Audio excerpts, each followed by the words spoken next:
जी बिल्कुल, हम मौजूद हैं इस वक्त गड़ी शाह रोड पे और पाकिस्तान तहरीक इंसाफ का काफिला जो इमरान खान साहब की क़यादत में जारी है अपने मंजिल की तरफ रवां दवा है और दाता साहब इस काफिले का अख्ताम होना है।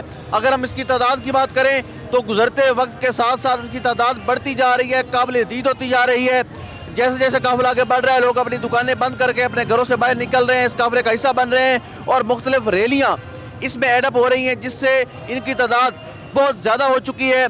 और जो दावा किया गया था पाकिस्तान तहरीक इंसाफ की तरफ से कि एक मिसाली रैली होगी, जो इलेक्शन मुहिम का आगाज़ है वो मिसाली करेंगे, वो दावा सच साबित होता नज़र आ रहा है और ये काफिला बहुत ज़्यादा जोश और जज्बे के साथ दाता साहब की तरफ रवां दवा है। जी।